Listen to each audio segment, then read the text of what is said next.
de ingeniería naval en una última etapa. Vamos a charlar sobre el buque tanque Eva Perón y su gemelo Juan Azurduy, construcción en 79 y 80 astilleros en Santiago, donde acá se visualiza el arreglo general en una vista en perfil y elevación. Este buque tiene 182 metros de eslora total, es decir, el largo, 32 metros 20 de manga, es decir, el ancho, y un calado de 11 metros 30. No sé si están familiarizados con los términos. Calado es la profundidad del buque por debajo de la línea de flotación. Está marcado acá. La línea de agua. Después tenemos una altura desde la línea base, es decir, desde el fondo hasta la cubierta, que denominamos puntal, de 18 metros 60. Este buque tiene una capacidad de 47.000 toneladas de porte, y acá lo podemos ver cómo es su forma tridimensional. Es decir, en las líneas, lo que nosotros comúnmente llamamos líneas, son las superficies teóricas del casco. Es decir, cómo es esto en 3 dimensiones, y sobre estas superficies teóricas se apoyan del lado de afuera, es decir, del lado azul, todas las planchas que conforman el forro del casco, con sus diferentes espesores de acuerdo a lo que resulte del cálculo estructural. Y por el lado interno de la superficie teórica, es decir, lo que está en rojo, la cáscara, del lado de adentro, se apoya todo el conjunto de los diferentes perfiles y chapas que conforman lo que sería toda la estructura interna del casco. ¿Esas son las cuadernas? Claro, cuadernas, cervetas, varengas. Mampatos que dividen tanques. Mampatos que dividen tanques, exactamente. Acá lo que podemos ver es, habitualmente, en ingeniería naval se trabaja actualmente con modelos tridimensionales, en el cual a partir de ahí se sacan todos los atributos de carena y un montón de otra información. Obviamente las líneas de este buque están optimizadas teniendo en cuenta el tipo de carga que va a llevar, la velocidad de servicio requerida y la interacción con la planta propulsiva, la hélice y diversos otros temas que por ahí son un poco complejos de explicar. En un buque de este porte, por ejemplo, se hace hasta un ensayo de modelo para determinar si lo que sale por proyecto, en un modelo a escala, pues cumple o no, va a cumplir o no en el momento de la fabricación. No sé si Santiago querés agregar algo. No, si quieren preguntas. Sí, es un coeficiente de bloque alto, ¿no? Sí. Claro. Es un barco de desplazamiento, así que es un barco de velocidad crucero media. Y este, mira, puntualmente tenía una velocidad un poco alta para el tipo de buque, son 14 nudos. El coeficiente de Bloch, que lo que dice él, es un poco, si yo tengo un rectángulo, imagínense como un pan lactal, el coeficiente de Bloch ese sería 1, porque está todo lleno. Cuando ya yo empiezo a perfilar la forma del buque, ven que acá en la proa se afina y en la popa también. Ese espacio que queda vacío se le empieza a restar el coeficiente de Bloch. Creo que le tenía un 0,80 y pico, tenía, ¿no? 0,82. Sí, por ahí, 0,82, 0,83. O sea que de ese total del 100%, el 82% está ocupado por el casco del buque con su forma hidrodinámica para que la línea de agua que choca acá el bulbo la acompañe sin turbulencia hasta el final y que entre en la hélice de la manera más suave posible, se aprovecha todo. Porque si hacemos una cosa rectangular, toda la turbulencia, la hélice no llega a desarrollarse en toda su forma. Es un buque grande. La particularidad de estos buques, mientras él está haciendo eso, les cuento que son los primeros 2 buques que se construyen en el país con doble casco. Estos barcos, que lo van a ver ahora en las fotografías de la construcción, tienen 2 cascos. El exterior, que es el que contaba Mariano, y protegiendo la carga en el interior, tiene todo tanques de lastre de 2 metros de diámetro, de ancho arriba, 2 metros de alto abajo y 2 metros de ancho en el otro lateral. Es todo un cintón y en el medio vuelve a haber toda la estructura del tanque y la carga está ahí adentro. Eso surgió en buques graneleros, que ustedes ya lo conocen, y cargueros de más de 120 o 150 metros, por un tema de fatiga de materiales que se originaba. Vieron que acá está siempre está la parte habitable, lo que es el casillaje. Bueno, con el tema de la flexión empezaron a haber ciertas fisuras, desastres ambientales, humanos. Exactamente, esa era la zona más comprometida. Se juntaron todas las sociedades de clasificación, lo hago rápido sin aburrirlo, y desarrolló una serie de reglas estructurales para esos tipos de buques graneleros y tanqueros de más de 120 metros, que hay que cumplirla. Uno de los requisitos es todo esto. ¿Ven esta línea del punto que está acá? Bueno, es todo el tanque de lastre que bordea la carga, tanto en laterales como abajo, en lo que llamamos doble fondo. Entonces la carga queda de alguna manera apretada en el medio de todo el agua de lastre y protegida de alguna perforación, alguna fisura de casco, de fondo, lo que sea. Ajax sería la sociedad que regula toda la sociedad de clasificación, donde cualquier regulación nueva que aparece, como la aviación. Cuando se cae un avión, aparece una regla nueva. Cuando aparece un problema en un barco, aparecen reglas nuevas. Lamentablemente atrás vamos, ¿no? Pero bueno.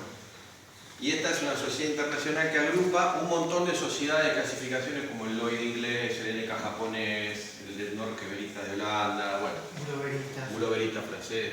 Y el doble casillaje por la norma es el doble casco. Doble casco. Exactamente. Ahora lo van a ver en las fotos. Perdón, Leva Perón fue el primer doble casco que se construyó en astillero. Sí. Y el anterior había sido casco simple. Claro, anteriormente tenía el casco simple. Pero sabía que el había O sido. sea, hoy es difícil imaginarte que tenés la carga, que en ese caso era petróleo, que era crudo, transporte de crudo, una chapa de 12, 15, 18 milímetros y demás. Era así. Volviendo a la consulta Sí.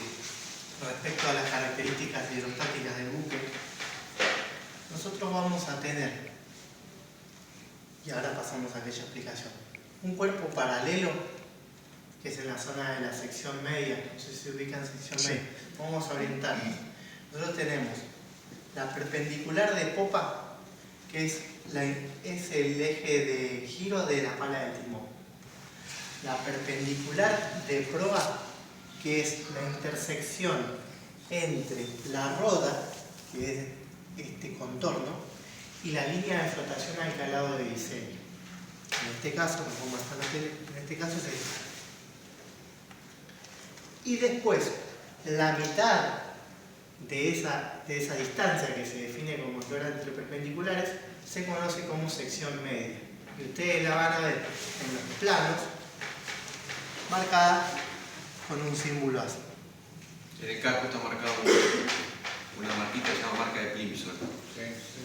Esa es la sección media. De esa sección media hacia proa y hacia popa, uno trata de maximizar, para también facilitar la estrategia constructiva, el cuerpo paralelo. Obviamente, nosotros no podemos hacer todo el buque de cuerpo paralelo porque nos quedaría una barcaza que no sería conveniente hidrodinámicamente. Entonces, por eso el buque hacia proa y hacia popa se afina. Si consideramos que la carena es lo que está por debajo del plano de flotación, que habíamos dicho que era 11 metros 30, nosotros analizamos hidrodinámicamente todo lo que está por ahí abajo.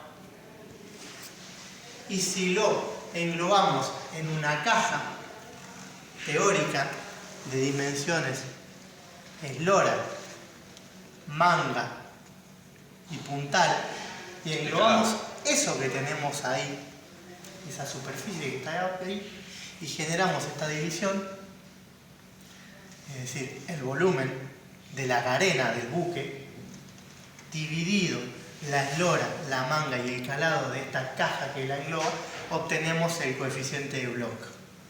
Este coeficiente de Bloch es indicador de varias cosas, entre ellas de la velocidad posible que este buque pueda alcanzar sin generar un consumo excesivo de combustible.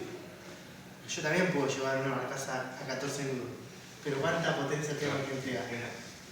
Entonces siempre va a haber una relación de compromisos entre qué puedo transportar y a qué velocidad lo puedo hacer. Y aparte es como todo, ¿no? El consumo también de combustible. Es como cuando hay un Falcon y ahora los autos todos aerodinámicos. Exacto. Sí, lo mismo. Es similar, es bastante similar.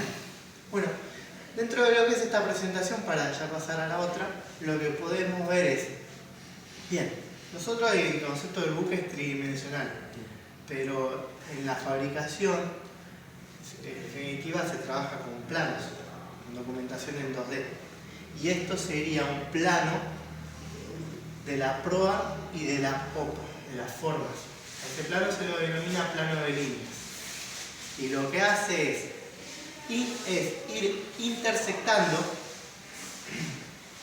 en el sentido de la línea de agua, que son estas líneas que se ven acá, Como si fuesen distintas flotaciones. en el sentido de las secciones, que acá no hay un plano que muestre eso, pero estarían los cortes. Si nosotros, por ejemplo, cortamos por acá, vamos a tener la línea base, la línea de crujía y todo lo que sería la superficie teórica dibujada como una curva, cortando por sección media. Si tal vez cortáramos cercano al bulbo, obtendríamos una forma así. Bueno, ese es el plano de la caja de cuadernas. Y finalmente esto que se está mostrando acá en la vista de perfil son cortar al buque así, en el sentido vertical, y son las líneas verticales del casco, son todas estas. ¿Se entiende? Es la manera de expresar el 3D en papel.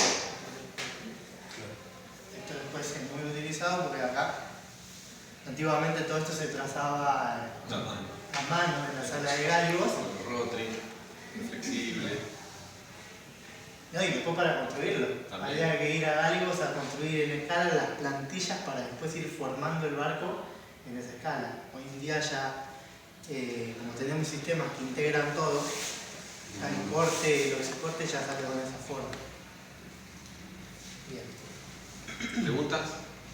¿Puedo hacer una pregunta? Todo, preguntas todo. ¿El bulbo es hueco? Sí. O sea, tiene una estructura interna hiper reforzada. Pero es hueco. Sí, sí. ¿Se puede acceder? ¿Tiene acceso? Restringida por un tema de espacio porque... Usamos el bulbo como tanque elástico. sí. Tenéis muchos, lo que serían diafragmas interiores, como mamparitos, y en cada mamparito tenés un pasaje, un pasahombre que tiene 600 por 400. Sería de un traster, donde está más o menos el... Claro, esperá, vamos por parte. Acá, generalmente a esta altura, todos los barcos tienen lo que llama un mamparo de colisión. Sí. Que es el que rompió el May ese que se pegó en Zárate. Sí. Bueno, es un mamparo también muy reforzado que actúa de seguridad en caso que le peguen a la proa. A partir de ahí hay un tanque, todo esto es un tanque, pique, se llama pique de proa. El bulbo pertenece al pique de proa, o sea que el hueco se llena de agua. Cuando necesitas lastre, perfecto.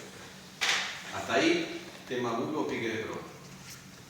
En algunos buques, este caso no, tenés una ayuda de una hélice para maniobrar que se llama bow thruster, que es una hélice transversal. ¿La vieron? Sí, es sí. un túnel que va acá, donde hay una pequeña hélice eléctrica, o a veces hidroeléctrica, y la ayuda a maniobrar en este sentido.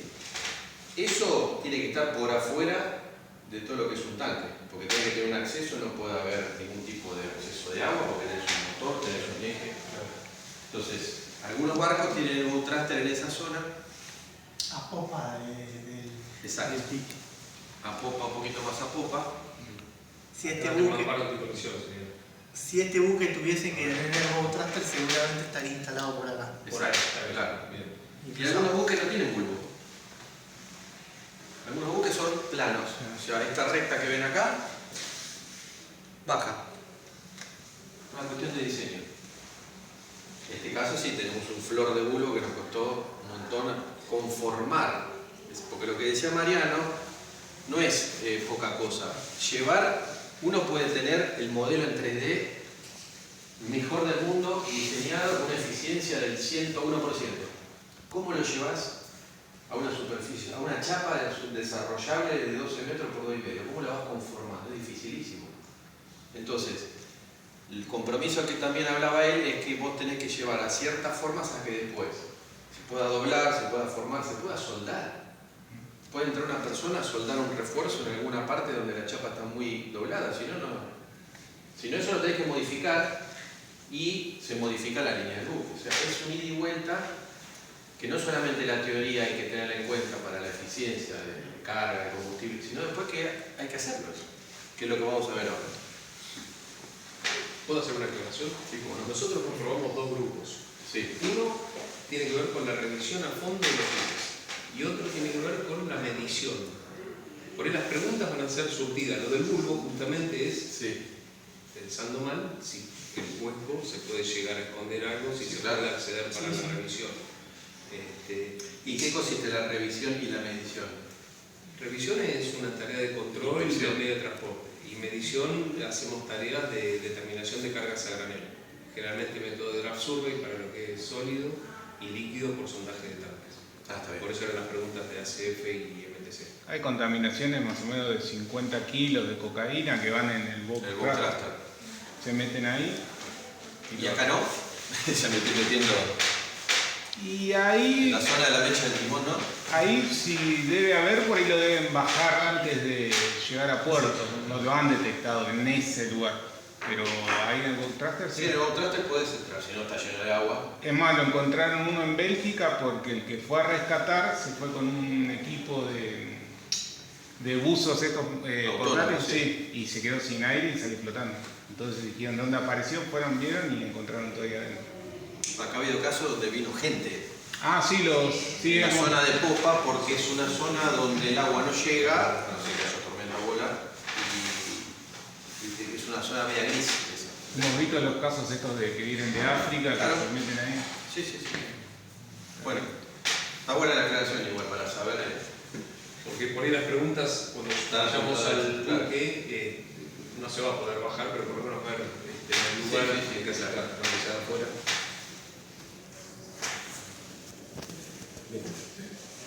Continuando con la pregunta que hiciste vos sobre el bulbo, acá podemos ver los límites de ese tanque. O sea, el pique de proa llega hasta acá. Este primer mamparo es el mamparo de colisión. Como decía Santiago, el buque May de Zárate rompió el pique de proa y la bodega 1, empezó a hacer un lamelero. Pero la configuración en esta vista es bastante similar. Es un pique, es un mamparo de colisión, pique y bodega. Y es también doble casco. Es un buque doble casco. Después hay diferentes otros espacios.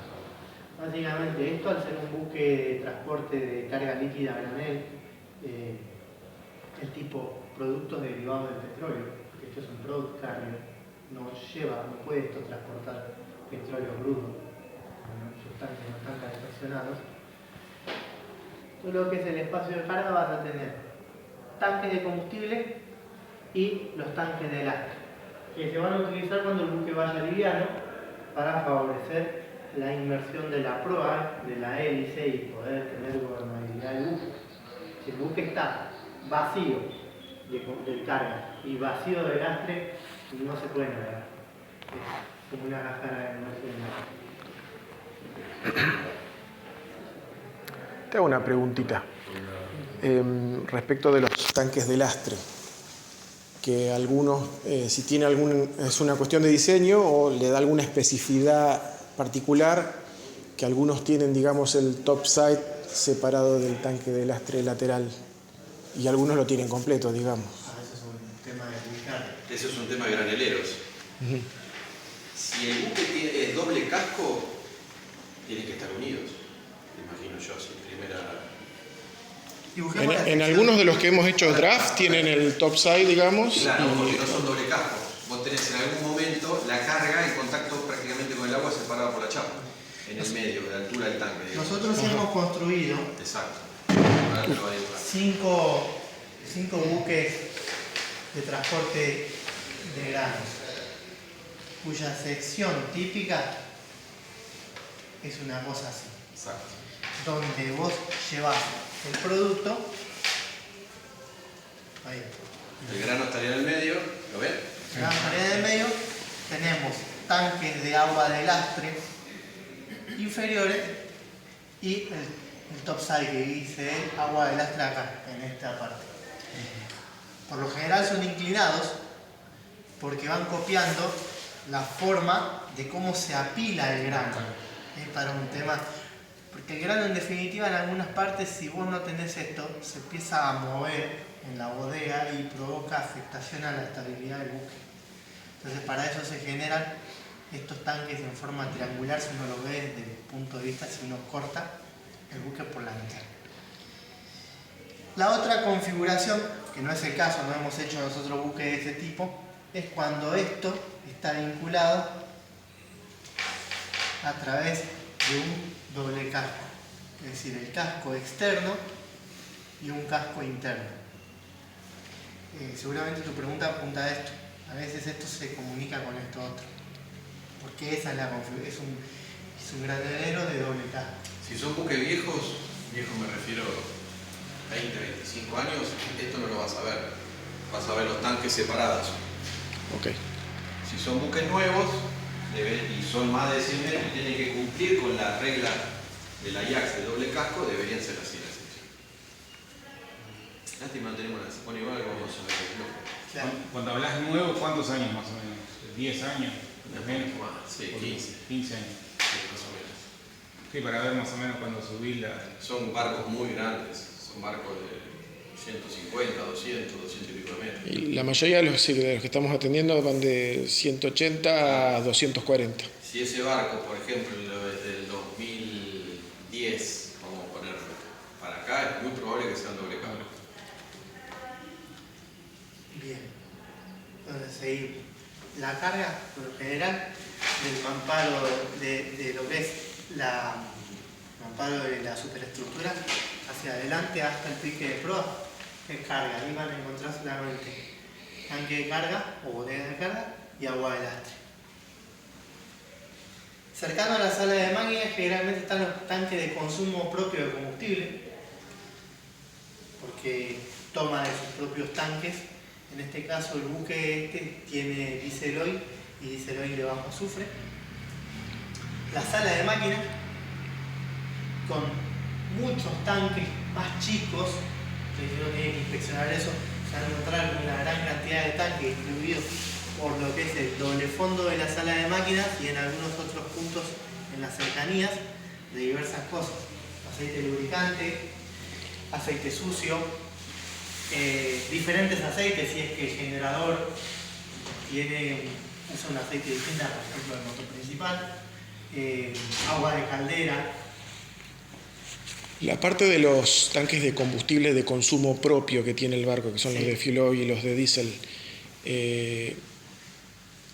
¿existe la posibilidad de que puedan, digamos, proveerse de los tanques de carga? ¿Existe comunicación o eso está prohibido, digamos? No existe. No existe manera alguna en ningún barco, digamos. No porque estarías sacando carga que a vos te pagaron por llevar. Uno puede mandar ponerle el tanque 3 al slot, no puede mandar. Vale. No. Eso es la imaginación que a veces muchos tienen. Por eso lo pregunto. Pero viste que todos te preguntan, no, pero nos están robando. Exacto. Te roban y te roban. Sí, todo eso es la clásica, viste, son todos.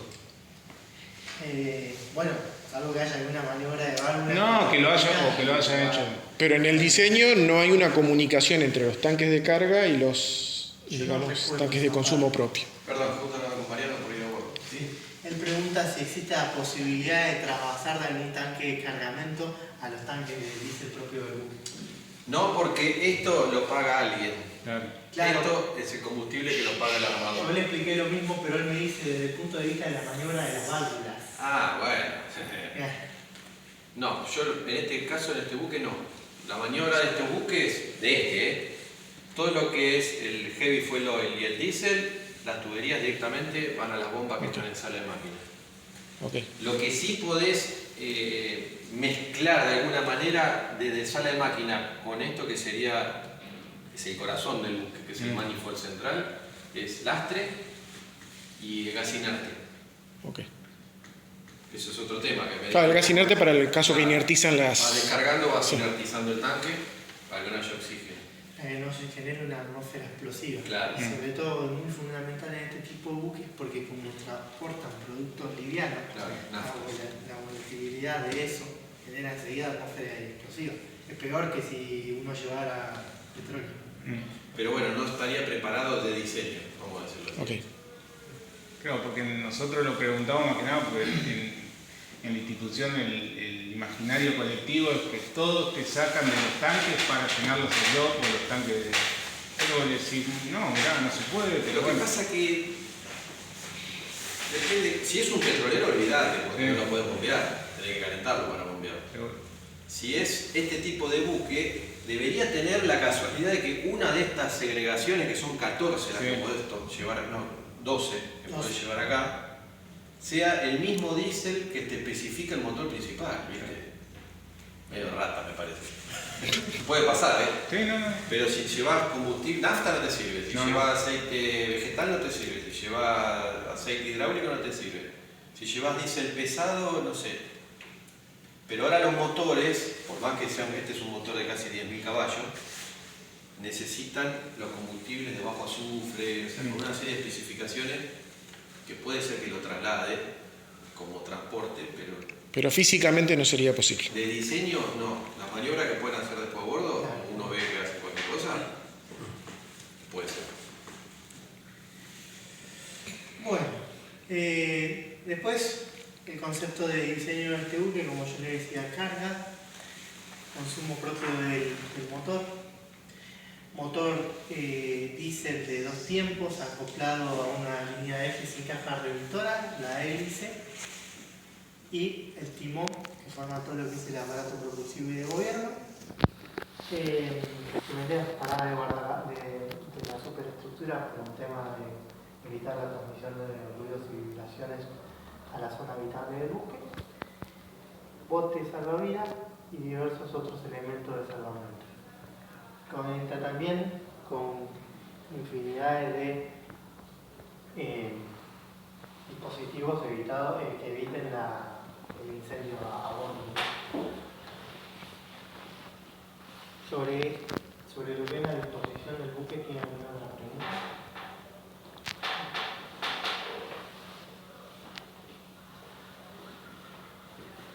Acá les muestro un detalle de los tanques, ya más específicos, sin tanto detalle en el resto de los componentes internos. Acá se muestra lo que ustedes encontrarían a bordo como plano de capacidades, capacity plan o plano de tanques. Acá se puede ver la sección media de este tipo de buque, donde vamos a encontrar un doble fondo que se comunica con un doble casco formando lo que es un tanque elástico, tanque media a veces se suele decir. Y después los tanques de cargamento, completamente aislados del medio marino, y si en la cubierta ahí no hay doble casco. Hay espacios como son los pies de mamparo, que normalmente se dicen stool, que son estancos, es este, de acá arriba. Y esto que parece que es doble, en realidad es la proyección de un mamparo corrugado longitudinal que separa, en este sentido, la segregación de la banda de babor con la de estribor. Acá se puede ver el punteado. A su vez, en el sentido transversal, también nosotros nos vamos a encontrar con mamparos corrugados. Después vamos a ver una foto donde se va a ver clarito. O sea que, digamos, la separación máxima es el espesor de la chapa. Entre segregaciones, sí. Okay.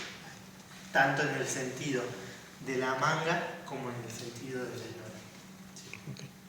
A estos tanques se acceden por unas tapas que están acá arriba y se baja todo un sistema de escalerillas pasarelas que se puede llegar hasta el suelo.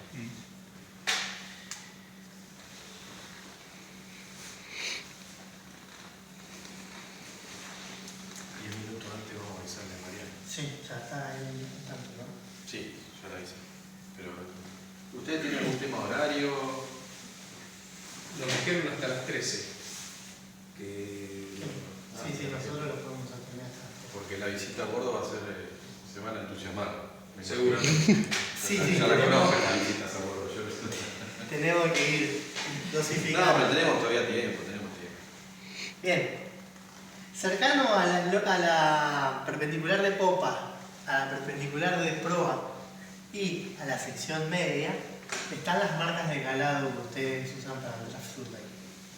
Estas marcas de calado pueden estar en decímetros, es decir, equidistantes, 10 centímetros una respecto de la otra, o en pies. Y bueno, yo les estoy mostrando acá la configuración de marca de calado del buque vapero. Siempre las marcas de calado se toman respecto de la parte más baja del buque. Si es el enchapado del casco, no se toma de la superficie teórica que yo les comentaba hoy. ¿La colocación del calado? Sí, Ok. nosotros tenemos la superficie teórica Porque que de eso iba a ser una pregunta. es donde se apoyan las chapas. Okay. Las chapas, el enchapado, vamos a exagerar bastante, se apoyan del lado de afuera de esa superficie teórica y van a tener diferente espesor según la zona que se encuentre. Las marcas de calado se empiezan a medir desde acá, desde la parte más baja del Pues, digamos, temporáneamente hablando, es lo último que se coloca, ¿o no? La construcción, sí. Es ¿Cuál? La marca de calado. Sí, Es una de las últimas sí, cosas porque que- vas a ver que la marca de calado Para que se represente. te atraviesa como una cantidad de bloques enormes. Entonces nosotros hacemos este pedacito lo soldamos, se alinea, se ajusta, no digo que se pinta, pero casi, y recién ahí se tira una línea con un departamento acá que es de alineación óptica y gálicos. Alineación óptica y gálibo. Porque después empieza la proyección. Claro. Marcándolo. Para estirar los números donde se hace el... Sí, Y exacto. es todo un arte. Como si fuese a plomo. Exacto. Pero lo proyectás sobre la curva del casco. Exacto. Entonces ahí se sueldan los números que se hacen de acero. Con un espesor como si fuese el casco, los numeritos se cortan, se sueldan. Vamos a ver que en la sección media de este buque que tiene cuerpo paralelo, estas marcas, estos numeritos son todos iguales prácticamente en cuanto a altura, si uno los mira. Pero acá, como el buque tiene forma, haciendo esto, y vos tenés que representar la marca de 10 centímetros, pero vista como si lo estaríamos viendo bien de costado, el número se va a deformar. No sé si ustedes lo han visto. Sí. Entonces, cuanto más forma tome el buque, más alargado va a parecer si uno lo mira normal a la superficie.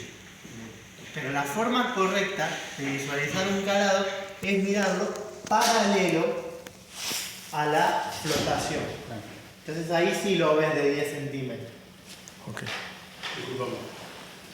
¿Sabés lo que es a la madrugada? Con un filipino, un chino, que es el primer oficial, que habla en inglés raro. Ponernos de acuerdo en cuál es la lectura de ese calado. Y más que la copa, en el momento, ¿viste? Donde está el barco vacío, que tiene más. Tiene muchas formas. Exacto. No solamente eso, sino también de que si justo te tocó que el frío o el mar no está muy sereno, es difícil. A ver, se puede utilizar tipo un tubo de acrílico. Puedes colocar un tubo de acrílico acá, si vos tenés la interfaz agua-casco, colocar un tubo de acrílico acá, abierto de los dos extremos, para que en esta parte no Para que haya tanta disminuya, sí. fluctuación. Y de esa forma poder tener una mejor lectura cuando vos tenés muy movido el río, pero igual, sí, siempre es un punto que es difícil de ponerse a algo. Lo vamos a probar. Eso en alguna publicación estaba. Sí. Tengo una pregunta que no sé si es para después en realidad, pero dado que la parte, digamos, temporal de diseño y física de lo que se puede hacer, el calado es lo último que se coloca y siempre queda, digamos, sobre la estructura externa del forro exterior en la parte de la quilla. A veces nos sucede que en algunas embarcaciones utilizan lo que se llama una corrección por quilla y se le descuenta el espesor de la chapa, que varía entre 0,16 a 0,22 milímetros.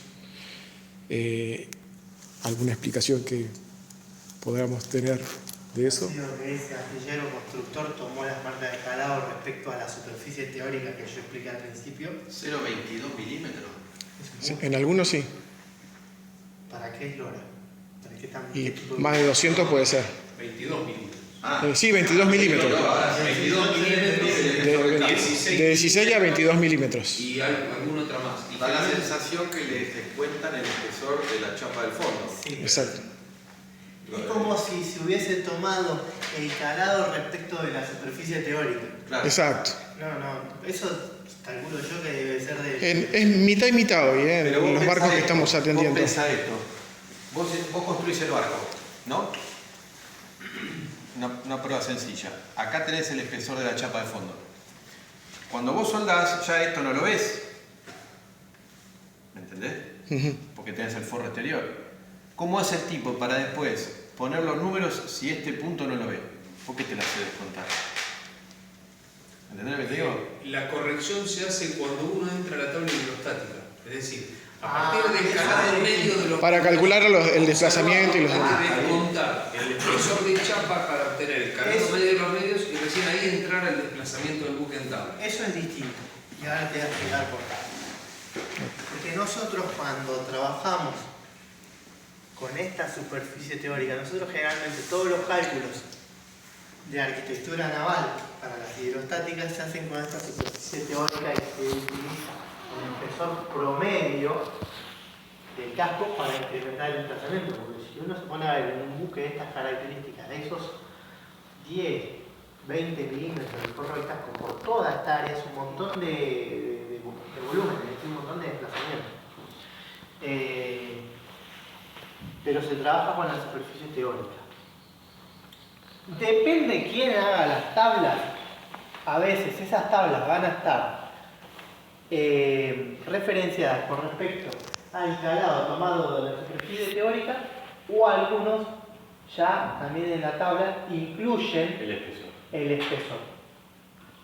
Okay. Y eso depende del estudio técnico que haya desarrollado la una. ¿No? Ni una ni otra están mal. Son diferentes formas de... Claro, hay que leer. Ahora, es cierto que nosotros cuando armamos las curvas de atributos, por ejemplo, nosotros ponemos referido a que, por ejemplo, en el caso hace poco hicimos un dique flotante y en ese caso fueron referidas a la superficie teórica. Porque era un manual de estabilidad preliminar. En un proyecto. Claro, cuando hagamos el manual definitivo, lo referiremos a la marca de calado. A veces cuando vos trabajás con el proyecto en sí, el proyecto básico que nosotros le decimos, que es un conjunto de planos básicos, todavía no tenés el grado de profundidad de desarrollo para saber cuáles van a ser los espesores definitivos. Entonces es como un poco un ida y vuelta, la espiral que nosotros le decimos. Primero se puede trabajar con la superficie teórica o con un cálculo de espesor estimado. De hecho lo cambiamos, ¿te acordás? Al final del espesor del fondo. Y tenés que volver atrás y modificar todos los planos que habías hecho tiempo atrás originales del proyecto. Entonces a veces es un poco como te decía, no es prueba y error, sino es que vos vas afinando el proyecto, pero todo lo que vos vas cambiando lo tenés que ir modificando en los planos que ya hiciste originales, como por ejemplo los planos de arquitectura naval.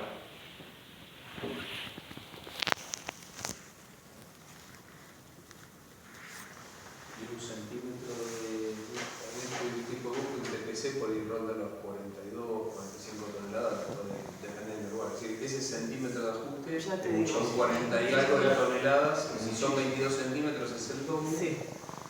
La diferencia en la determinación de carga. Cuando avancemos en la presentación y entremos en esa parte, hay un extracto de la hidrostática de este buque y ahí vamos a encontrar el PCC de este buque y el momento de asiento unitario.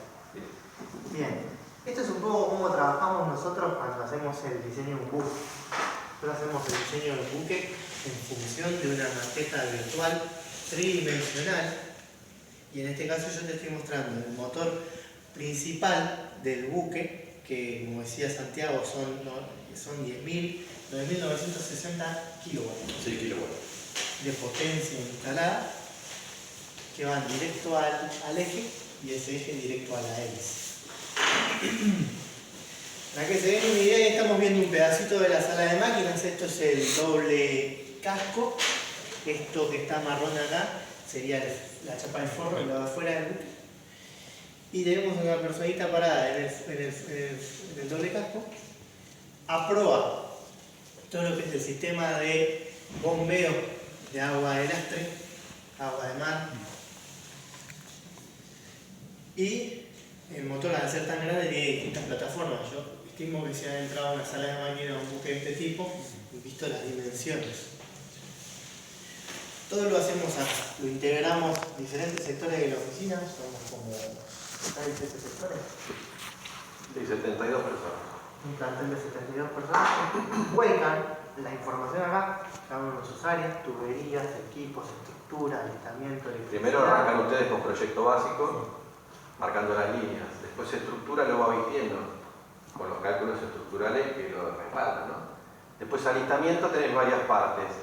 Tenés la parte habitable de la zona de catillaje, tenés tuberías fuera de máquina, tenés calle de cable eléctrica, tenés ventilación, tenés bueno, un montón de departamentos que van alimentando la misma maqueta, que es una sola. Es una base de datos donde confluyen todas las terminales o las computadoras del sistema FONA, sistema que hemos comprado hace un tiempo atrás a los españoles y que a lo largo del tiempo se fue actualizando en su versión. Acá podemos ver algunos ejemplos de lo que es la maqueta virtual y lo que es la realidad construida en los talleres, ¿sí? Esa es la naturaleza. Ese es el naturaleza. Ese es un remolcador. Este fue el primer buque que hicimos con este sistema. Era un poco la prueba del fuego. Y como nosotros queríamos defender a uña y capa y espada y todo, cada bloque que hacían lo comparábamos con lo que era la maqueta virtual. Y son esas fotos que están ahí. Y funciona. La verdad que funciona. Esta maqueta virtual se extrae, se puede extraer un montón de información que después se complementa trabajando en otros sistemas de diseño asistido por computadora en 2 dimensiones. Acá también es un poco lo que hace la parte, se podría decir, el proyecto básico en el área de tuberías. Cada departamento arranca con un diseño inicial. Ese es el esquema de tuberías. En este caso yo les estoy mostrando un pedazo del esquema de agua de mar del buque. Un planificado. Este es el planificado, lo que el operario a bordo lee, interpreta para armar esto, que es la maqueta virtual. Si ustedes ven, acá podemos ver 1, 2, 3, 4, 5, 6, 7, 8, 9 o 10 bombas, si hay alguna que está tapando, sí. Que si uno lo ve desde arriba, va a ver el cabezal de la bomba, el cabezal del motor de la bomba, círculo, que es esto que vamos a ver en la imagen siguiente. Son estas, 1, 2, 3, 4, 5, 6, 7, 8 bombas. Y toda la tubería asociada con todas las cotas, tanto de referencia al buque como de referencia entre sí, para llegar finalmente al producto terminado, que es el buque en grado. Pero vi un montón de pelotas. Sí. ¿Los motores que vienen fabricados o los fabrican ustedes? Ya los traen y eso ustedes lo adaptan a todo lo que es la estructura del En un momento este astillero fabricó bajo licencia de fabricantes claro, y Fiat también. Te diría cada 70 y no sé si principios de los 80. Después ya no. Hoy en día a nivel mundial creo que tenés 2 o 3 marcas de motores que construyen en distintas plantas del mundo. De hecho, para la 79 el motor vino de Polonia y para el 80, que es el buque gemelo, vino de China, siendo la misma marca Wärtsilä. O sea, está todo muy globalizado y las compañías que quedaron, que fabrican motores de este porte, son 2, te diría, en distintas partes del mundo. Y el problema es el plazo de entrega de los motores. Vos hoy querés firmar un contrato, querés un motor de 12.000 caballos, 15.000 caballos, 30.000 caballos y capaz que te dan 3 años. Claro. Por los plazos de entrega que tiene.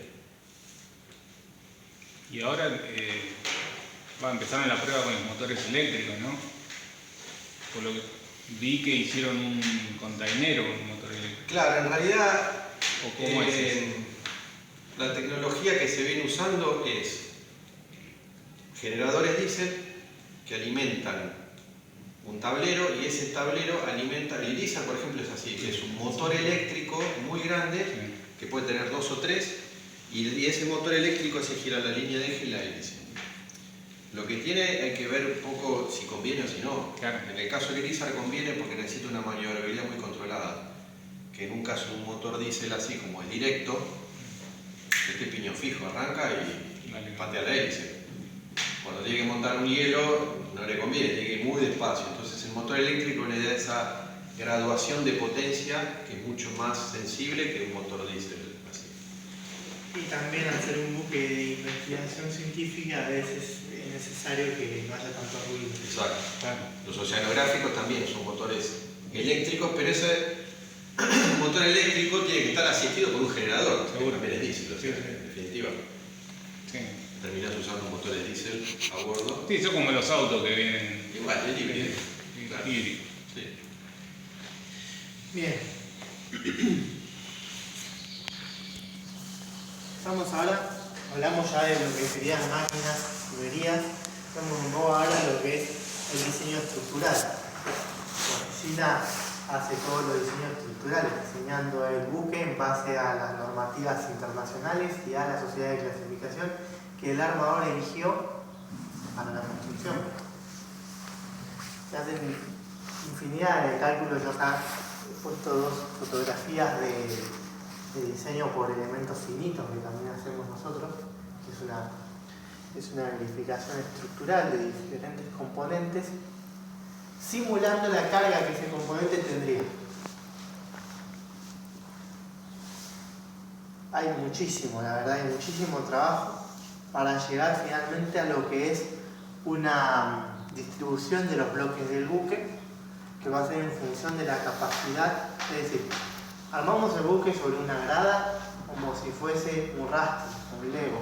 Lo vamos armando de diferentes piezas que se ensamblan una con respecto a la otra. El tamaño de esas piezas generalmente en los astilleros está dado en función de la capacidad de izaje de las grúas. Si haces algo muy grande, después tal vez no lo puedas izar. Puedes maniobrar. En este caso, este es el plano que muestra todos los pedacitos que forman el casco del buque. Ahora en este caso estamos viendo un pedazo de doble casco, un bloque del doble casco, donde tenemos el casco que tiene contacto con el agua, el casco interior que va a estar en contacto con la carga, un pedazo de corruga que va a formar el mamparo transversal. Se diseñan también las maniobras de llevar desde el taller hacia la grada eso, incluso a veces hay que darlo vuelta. Sí, claro. Muchas veces hay que darlo vuelta porque constructivamente es más conveniente. O sea, también tenemos que tener en cuenta cómo se fabrica, lo que hablaba hoy Santiago. A veces para un soldador es mucho más fácil. Si estamos trabajando, por ejemplo, si esto fuese un buque, y nosotros tenemos la parte del piso y del techo. Y sobre este techo hay que montar un montón de refuerzos que sostengan la estructura. En nuestro caso, ¿qué hacemos? Lo damos vuelta para que el soldador pueda soldar bajo mano. No lo hacemos tal cual va a ir en la vida real porque el tipo tiene que soldar así, se quema, es incómodo. Costoso, pierde tiempo. La soldadura no puede llegar a no ser de la tiene la calidad que tiene. Y claro, es difícil. Mismo la soldadura automática, si vos tenés una soldadura automática o semiautomática, por más que sea una cubierta, vas a tener que dar vuelta y que el carrito vaya más presión. Por eso después te obliga a hacer esto. Fíjense que esto es un fondo. Sí. Y está dado vuelta, no es que se nos cayó. Se ha soldado algo, se acomodó y después hay que voltearlo. Hay que darlo vuelta. Ustedes tienen, claro, tenés que tener encima del diseño, ¿no? Tienen que tener en cuenta un montón de variables, el armado, cuánto levanta una grúa, el tamaño que tenés que tener de las Es una patas. limitación por tonelada. Claro. Si se pasase una tonelada, que hace poquito, sí, que hace poco nos pasó algo, pecamos de ambicioso, vamos a decir así, con una compuerta, y teníamos unos bloques muy macizos que estaban muy jugados para la tonelada de las grúas que tienen 40 años. Y una de las grúas no quiso nada más. No lo teníamos previsto. Esto fue hace poco, ya que hace 20 años que estamos laburando acá y nos pasa. Un bloque se pudo mover al límite y el segundo bloque decidimos no moverlo por un tema de riesgo, de gente, de la grúa que se nos rompa y lo tuvimos que abrir. Lo tuvimos que cortar. Tuvimos que hacer un bloque más chiquito. Entonces, moraleja, no podemos jugar tan al límite porque el mantenimiento también es una variable muy importante acá. Y a veces te falla un gancho, te falla la balanza, te falla un cable, te falla... y te tiran el mismo proyecto. Lo que tenía que mover de 120 toneladas, no podés. Te tengo que cortar los bloques de 60. Una pregunta. Del sistema de diseño 3D al taller de estructura, ¿hay un pasaje por sistema y hay un corte automático entre sistema y...? Sí, hay un post procesado. Nosotros acá estamos, la verdad en la presentación no lo pusimos, pero nosotros de acá, de la maqueta virtual, yo en esta imagen por ahí me enfoqué mucho en lo que era la parte de... Porque tenés corazón de máquina vos. Yo trabajé muchos años en el diseño de sala de máquina y en arreglos, disposición de equipos. Pero todo esto, si uno lo pudiera poner en translúcido, acá se ve, acá hay un pedazo de chapa del cielo de máquinas, que no, del cielo del fondo de máquinas que no está. Y se puede ver todas las piezas estructurales, una por una. Estas piezas, tal vez, si uno viera, es así. Con todos los alivianamientos que tiene. Y esto el sistema, la parte de los muchachos que cargan estructura de esto, tienen también su módulo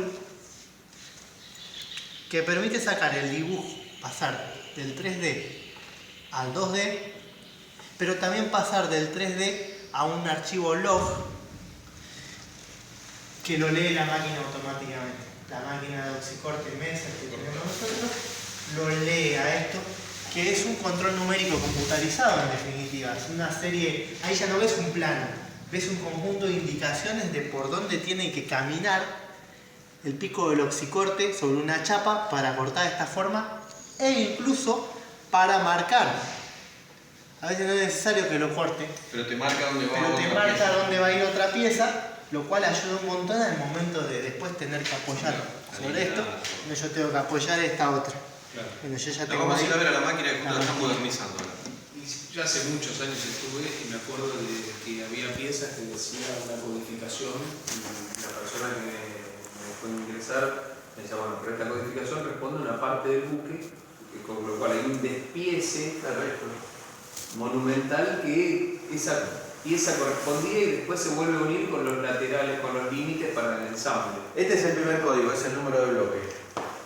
Todas las piezas, que deben ser 1000 que tiene cada bloque, que están acá, tienen referencia a ese número de bloque. Y entre de acá a acá, lo que hace estructura es una documentación en 2D que se llama gabarit. ¿Qué es? La chapa, el rectángulo de chapa de 12 por 2,5 y adentro todo el aprovechamiento de material. ¿Vieron como un avioncito para armar? Que vienen todas las piecitas. Bueno, esto es igual. El sistema te ayuda en optimizar qué piezas te entran mejor para que quede el menos desperdicio posible. Entonces, el plano ese, que ahora si quieren lo voy a buscar para que lo vean, es una hoja grande donde está en escala la chapa y las miles de piecitas que van adentro, o ya sea pedazos de mamparo, arenga, cuaderna, escuadra, todas las piezas que van ahí, que es lo que va a leer la máquina. Entonces la máquina te va a cortar esto y al lado te va a cortar escuadrita, escuadrita, escuadrita, escuadrita, de acuerdo al gabarí que tenga. Cada bloque debe tener entre 1000 y 2000 piezas. Hay que tener en cuenta que eso, el programa lo hace automáticamente, porque imagínense ustedes si les teníamos que poner a cada uno de ustedes a decir, bueno, optimicen el espacio de esta chapa con las piezas. Antes se hacía mal. Hoy en día tenemos la ventaja del sol. Antes me refiero a 30 años, Sí. ¿no es? No, 100. ¿Te queda claro más o menos? Y luego las tuberías es lo mismo. Vos pasás del sistema 3D y lo pasás a 2D a una hoja que es un croquis, es una línea donde te figura diámetro de tubería, calidad del tubo, de qué línea pertenece, qué tramo pertenece, qué servicio pertenece, y va codificado. Entonces, cada pedacito de croquis de tubo que mostraba él tiene su nombre, su codificación, su identificación. Cada tramito de este caño, por ejemplo, esta T que ven acá, tiene 7000-3, /2, bueno, eso sale en una hoja 4. Eso sale en una hoja que, por ejemplo, lo que uno va a ver en esa hoja es esto, capaz, así. El que va a trabajar con eso, si es un codo con 2 bridas, ve esto, con las distancias a la cual tiene que cortar el codo, si el tipo de brida, el ángulo que se forma acá, y alguna cosa más. Este es justo un ejemplo muy sencillo, pero hay piezas más complejas donde se necesita mucha información en ese croquis. Y a su vez hay también la posibilidad de sacar el isométrico, que es decir, esto al lado de otra, dibujado como si fuese una línea. En definitiva, esa línea lo que está representando es un tubo que va a tener un cierto diámetro, un cierto espesor y una cierta calidad de material. Por ejemplo, nosotros acá, si volvemos a lo que es máquinas, algunos de estos caños son de acero negro galvanizado y otros caños son de aleación de cuproníquel, para un tema de protección de la corrosión y aliviamiento de peso. Cuando se hacía a mano se gastaba más en papel que en barco, ¿no? Tinta, el Rotring era todo. Sí, hemos visto por ahí planos donde borraban y volvían a dibujar sobre el plano. Acá, estos bloques, acá ya nos vamos a la fabricación. Estos bloques se van montando uno a uno, siguiendo un orden preestablecido, en la grada. Nosotros tenemos 3 gradas. La grada 1, que es la grada principal, donde se han llegado a construir buques de 240 metros de eslora y 33 metros de manga, que es lo máximo que podemos hacer, que es lo máximo que se hizo, que es el ingeniero Huergo y el ingeniero Silveira, para IPF en la década del 80. Sí. Y después creo que en tamaño le sigue el Eva Perón. Exacto.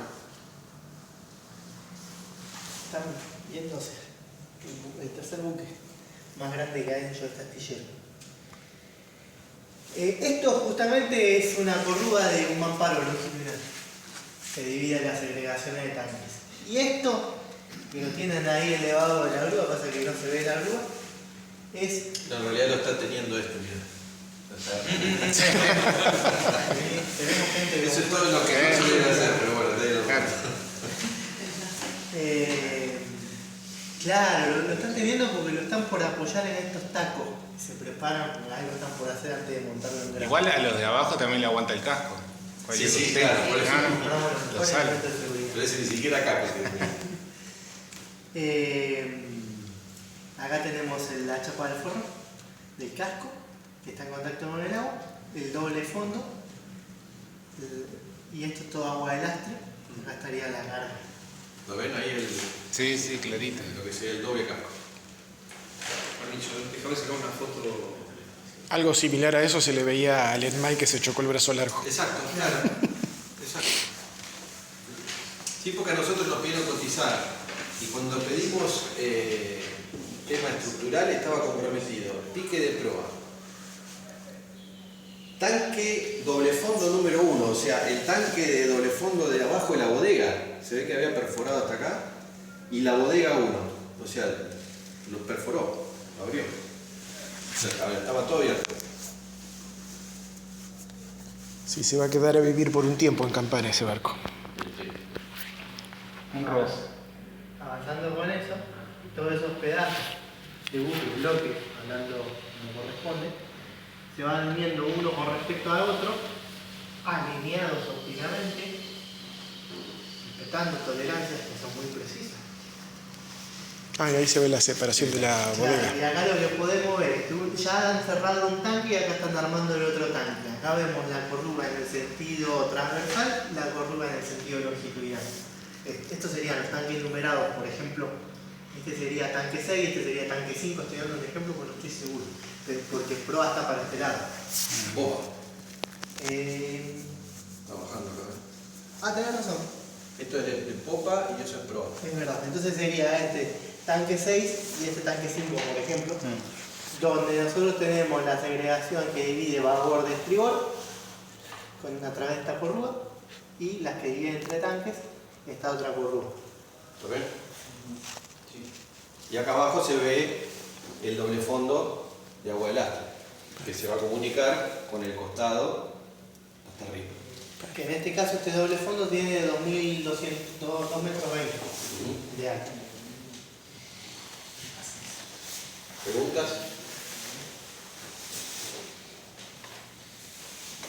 Obviamente en etapas de construcción hay que está como endeble, porque todavía no está formada todo lo que sería la sección maestra, así que hay que rigidizar, a veces con elementos de tubos, que bastante resistentes, o en este caso han tirado unas riendas de unas líneas de acero, están verticalizadas.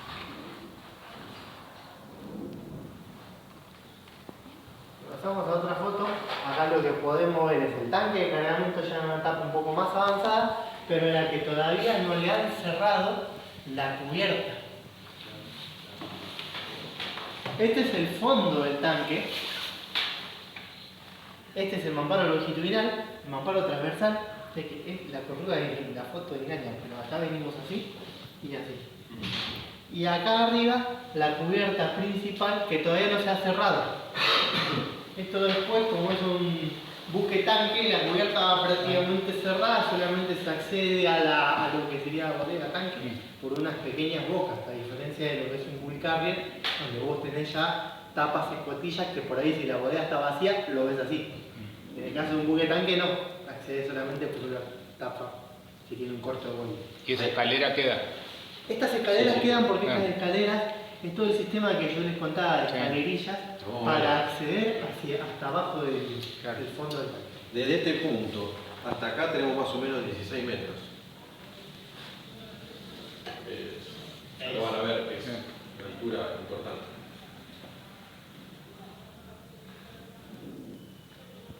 Aquí hay otra foto que la podríamos relacionar con aquella que yo les mostraba del dibujo de la sección típica. Y es más o menos lo mismo que estábamos hablando hoy. Lastre, carga. ¿Los tubos de sondaje está establecido o estandarizado que esté en alguna posición específica o va donde se puede colocar, digamos? No, tienen que llegar hasta la profundidad del tanque y en un lugar donde si el buque está escorado o aprobado o apopado lo puedas llegar a medir. Generalmente los tubos de sonda los ponemos a popa y en crujía. Porque aparte, como la cubierta para prevenir la acumulación del agua de lluvia o del embarque de agua producto de lo que rompe con la ola, tiene arruf, tiene voleo. No sé si han notado. Es como el techo de una casita. Cuando uno dibuja una casita, exageradamente es así. Claro. Entonces, si vos pones el tubo de sonda acá y el tanque está por acá arriba lleno, te perdés de sondar todo esto. Por eso, como decía Santiago, se suele poner el tubo de sonda cercano a crujía. Crujía es la parte central, ¿no? Para poder... Y a popa porque siempre están ocupados los buques. Deberían estar. Es más eficiente, digamos. Sí. Acá podemos ver una imagen de ya el buque más avanzado en su construcción, cuando ya estamos cerrando la proa del mismo. Y lo que hoy comentaba Santiago, bueno, acá se llegan a ver los diafragmas del bulbo. Y lo que decía Santiago es la complejidad de esta forma. Implica que haya que realizar una operación que se llama line heating, que es el calentamiento para lograr que la superficie de la chapa adquiera doble curvatura. Que si ustedes quisiesen doblar una hoja de papel con doble curvatura es medio difícil. Doble curvatura tiene, por ejemplo, las papitas Pringles. Tiene curvatura en los dos sentidos. Si yo les recorto una hoja con la forma de la papa y le pido que la hagan igual, no pueden, porque se dobla. La chapa del barco admite cierta deformación en doble curvatura y se la calienta y se la enfría. Acá la ven, tiene una curvatura hacia abajo, pero a su vez en este plano longitudinal. Y fíjense el detalle en lo que yo les decía. ¿Ven estas líneas que están acá? Estas líneas que están acá, estas líneas que están acá. Cada una de esas líneas son golpes que le dan a la chapa para plegarla. Golpe, golpe, golpe, golpe. Fíjense cómo la van llevando, porque esto acá toma una forma cóncava y después convexa. Cómo la tienen que ir llevando golpe a la chapa y aparte después calentarla y enfriarla con este sistema de line heating que no en todo el mundo se hace el line heating. Es bastante artesanal y bastante específico. Y después viene el ajuste, fíjense acá. ¿Cómo lo llevas? Este es un pedazo de bloque. Le está uniendo al resto del bloque. Es más, de hecho podemos volver al plano que les mostré al principio. Estamos hablando del bloque 4101C, central de crujía. Porque después tenemos vapor y estribor. Este es el 4101, esto es lo que estamos viendo. Y todavía le falta el bloque que cierra la proa en esa foto. Entre el diseño, digamos, y la construcción finalizada real, ¿cuál es el porcentaje de tolerancia que tienen en cuanto al error? Eso te lo va a definir cada sociedad de clasificación. Tenés estándares normales de un bajo porcentaje, pero te lo va a definir la sociedad de clasificación. El tema es que si vos vas trasladando en 20 bloques, 25 bloques un error, la LORA no te va a dar. Y ahí te van a penalizar o tenés que modificarlo. Pero por eso se usa el departamento de alineación óptica que te va estableciendo cuál va a ser el ajuste de cada uno de los bloques, que va con sobrante, cuánto le tenés que cortar, y se debería ir midiendo en función del avance de la obra para no desviarte. Claro. Y no solamente el desvío de las loras, tenemos que poder meter después ir cruzando. Claro. Es muy delicado. Se utilizan en estaciones totales, sistemas de roblitos. La verdad de verlos trabajar a ellos es un lujo, andar poniendo una especie de espejito, miden con láser. En el momento que tienen que montar el motor principal, imagínate la alineación que tiene que tener el motor con el basamento, con la estructura, con el agujero que tenés en popa para la salida. Entonces se hace un plano ficticio. Un plano ficticio que te lo marcan con puntos, vos vas caminando y ves de golpe tres puntitos allá, que ellos lo ven como un plano, uno no lo ve, por supuesto, y ese es el plano, lo que sería de alineación, por ejemplo, de uno de los momentos cruciales, que es la instalación del cigüeñal alineado con el motor principal.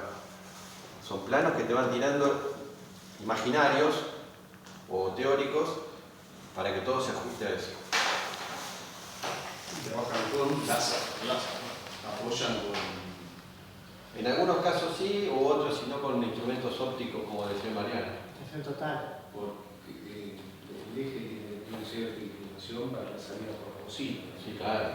Y todo soldado y unos espesores así que se deforman con la temperatura. Entonces, interviene también la secuencia de soldadura. Este buque para nosotros fue un salto de calidad tremendo. Tremendo. Y de tecnologías que se instalaban. Y las tecnologías nos plantearon un montón de desafíos, porque este buque, tecnológicamente hablando, es bastante avanzado. Los equipos.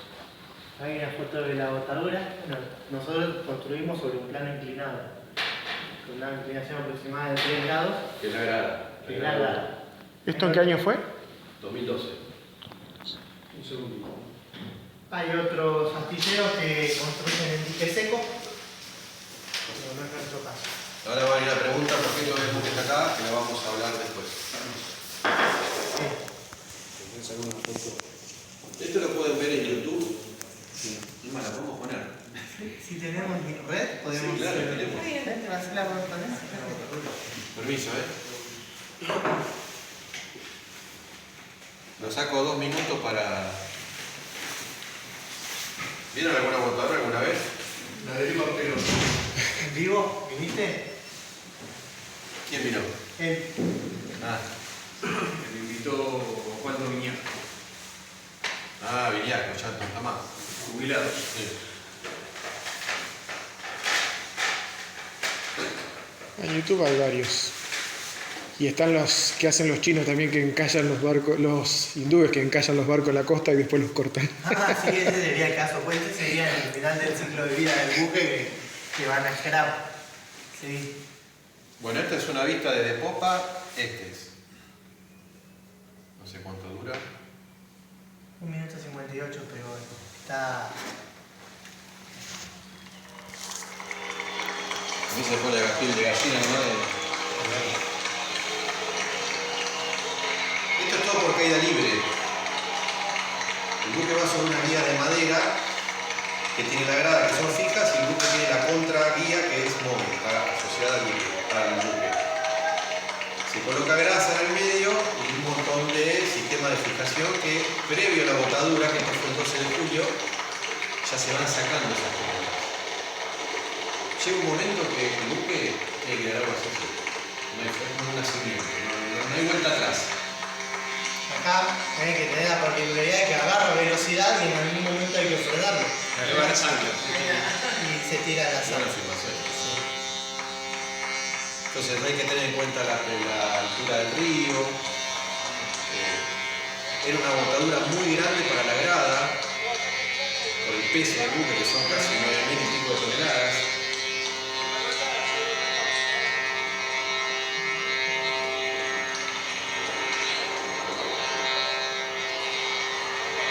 Tenemos otras anclas. Si estas anclas no son suficientes, se tiran, de hecho se tiraron. Sí. Ahora van a caer las anclas de la popa. Son anclas provisorias para la maniobra. Porque si no ya corre el riesgo de que se vaya contra la escuela naval. Además tiene un chapón soldado como para hacer de... Exactamente. Es la talla de frenado. Y para protegerla exactamente. Ahí la tiraron. Ahí está. ¿Ven cómo queda el bulbo? De las fotos que vieron ustedes, después queda así. Bueno, no lo saco. Desde el inicio de la construcción de la botadura, llega más o menos. Bueno, ahí empezamos a ver un tema que nos mancha con distintos temas, pero calculale que eran 30 meses, 36 meses el plazo y se nos fue en 4 años y pico. En el medio se agarró la gripe aviar, se murió Chávez, se murió Kirchner, recontrato, de contrato, cambios de gobierno. Por eso todavía no tenemos acá el buque, porque después vino Trump, y bueno, ¿qué carajo tiene que ver Trump con nosotros? Y metió a PDVSA, que es el armador de estos 2 buques, en una lista de compañías que no se puede comercializar. Quedó inhibida, como si fuesen terroristas, como si fuesen narcotraficantes, como si fuesen... En toda la lista de Estados Unidos, que para ellos son peligrosos, incorpora PDVSA. Bueno, nosotros veníamos con problemas contractuales por un tema de guita con Venezuela, que ya era conocido, pero en un momento, no voy a robar más tiempo, pero los propios dueños de los equipos, que eran de primera línea, los equipos que tiene este buque, que están equipados, están montados, nos empezaron a mandar cartas que no podían trabajar más con nosotros. Y al principio no entendíamos nada. Y era por este listado del gobierno de Estados Unidos que si vos, por ejemplo, una firma que era la que es todo el sistema electrónico del buque que nos maneja, que es Kongsberg, que es de Noruega, llegaba a vendernos algo para un buque de PDVSA, a ellos los sancionan económicamente. Lo mismo pasó con el avión. Estaba en esa lista, la empresa esa. Exacto, y por eso lo retuvieron. El problema es que acá estábamos justos en la parte de puesta en marcha de equipos y no vinieron ninguno de los asesores. Pero de ninguno, hasta el de la pintura, que era una fortuna en pintura, el representante local de Hempel lloraba, loco, y me decía, no puedo ir, pero dice, no puedo ni siquiera venderte una lata para que sea lengua Perón, nada. Porque la confiscan, tienen problemas de multa, problemas económicos.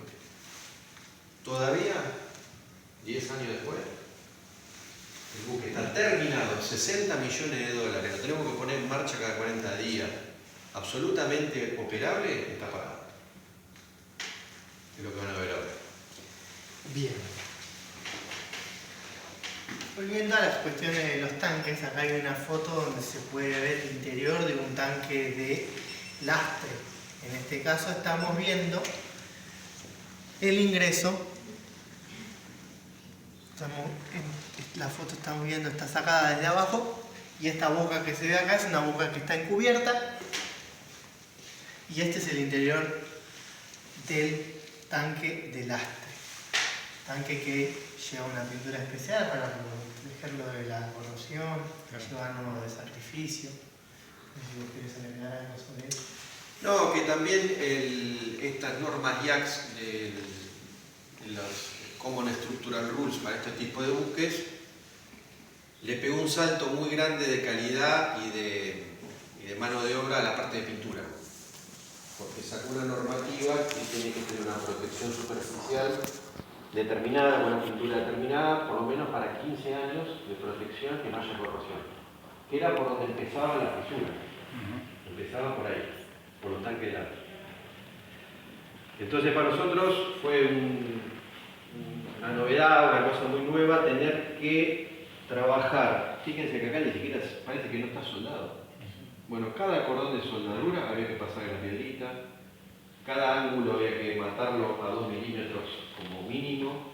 Ángulo, por ejemplo, todas estas escaleras que tienen los ángulos, hay que redondearlas absolutamente todo, todas las vueltas, todos los agujeros, porque si no la pintura en un ángulo recto, vos la pintás y no queda.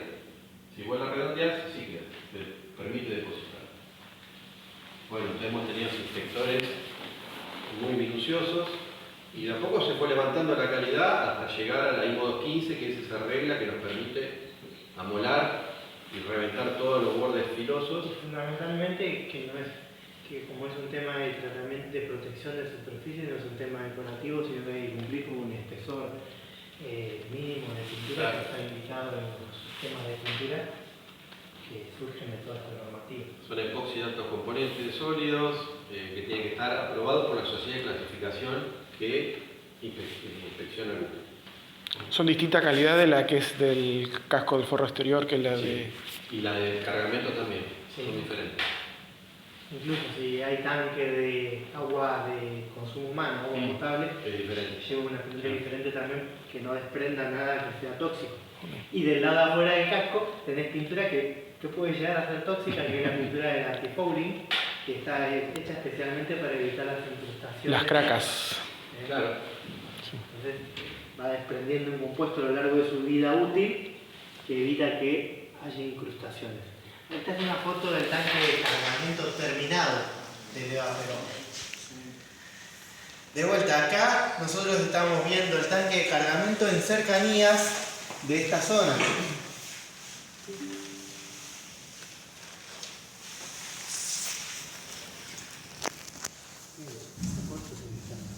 ¿Lo pasaste a la compu? Sí.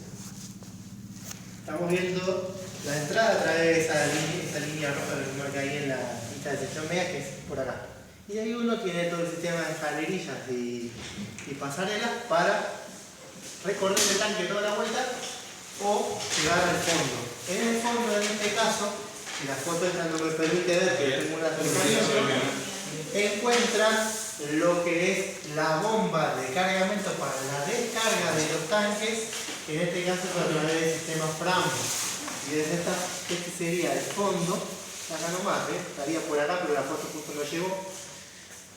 Este sería el fondo y acá tenés el cabezal de la bomba. Que impulsada mediante aceite hidráulico. Es una bomba hidráulica. Impulsada mediante aceite hidráulico, conduce a través de esta tubería hacia el exterior del tanque el líquido que el tanque contenga. Esto es lo más moderno que hay en descarga de buque tanque. El motor está arriba, y como no puede haber motor eléctrico por el tema antichispa, por la zona peligrosa, son hidráulicos. Es lo que hay adentro, ¿no? Bien, gracias. Bien, ¿todavía quiero? ¿Tiene un cafecito? ¿Café? ¿Fue para el proceso?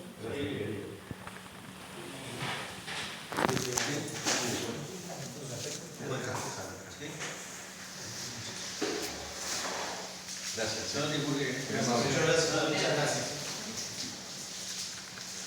También hay un sistema de monitoreo de los niveles a través del radar. Y también está el sistema que ya habíamos hablado de inertización de tanques. Por eso si ustedes quieren ver un tanque es el momento porque después están inertizados y no se puede. Hemos subido a barco, pero yo jamás me imaginé el tanque adentro así, no lo tenés. Uno ve el plano, todo, pero Y bajar por acá, una locura. Y da un poco de... si tiene un poco de vértigo. De hecho, volvamos un cachito nomás, como curiosidad, porque no lo recuerdo. Vamos a volver al plano de capacidades de tanques para tomar dimensión de que un tanque de estos llega, el más grande, porque después se van afinando, a 4.700 metros cúbicos al 98% y a 4.850 metros cúbicos. 4.850 metros cúbicos cada tanque de capacidad.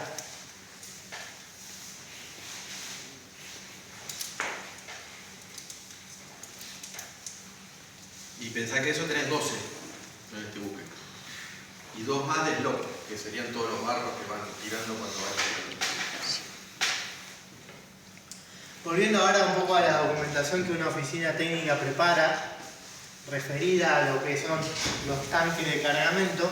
Y ahora, perdón, ¿no? Sí. El buque ahí parado, ustedes genera gasto. Buenísimo, gracias. Ahí tienes Porque está, primero que le está ocupando el astillero, segundo la plata del mantenimiento cada 40 Y días. hemos tenido que comprar combustible para poner en marcha el motor. Cada 40 días.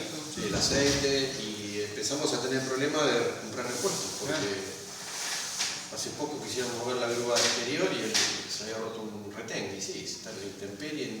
Es como comprarte un auto de $60.000 y lo tenés en tu casa. Y encima en el fondo, que le da la lluvia, el sol, todo. Te ocupa muelle.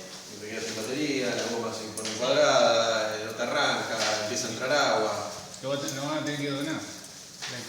No, lo que se está haciendo ahora es el tema de... Lo que pasa es que rescindir un contrato a nivel entre países, imagínate. Sí, no, terrible. Y venderlo después a otro armador. El buque se tiene registro, ¿no? Tiene un Sí. registro. Tiene puerto de registro, tiene bandera, tiene número IMO, los dos. Sí, lo que El de Juan Azurú también. la escuela absoluta, ¿no? Todo lo que tiene el puerto venezolano, ¿no? Puerto Las Piedras. Sí.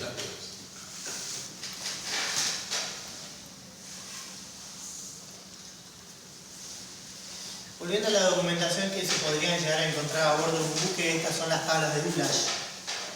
En este caso, para lo que es calibrado de tanques, el buque posee tabla de sonda, es decir, medís líquido en lo que es los tanques de lastre, y tablas de Dulage en lo que es tanque de cargamento, de medir el vacío del tanque. Esto es un cuadro típico.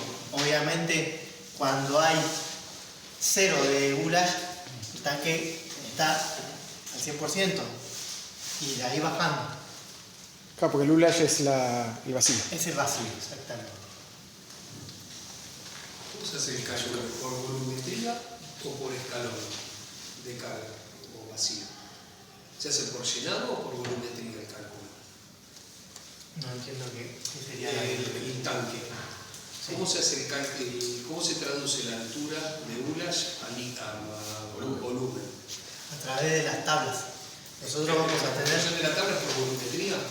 Sí, se calcula el volumen teniendo en cuenta los espesores de chapas, claro, en sistemas de software de arquitectura naval, porque, bueno, obviamente si nosotros tendríamos un tanque completamente prismático, sí, sería muy fácil, porque vos tenés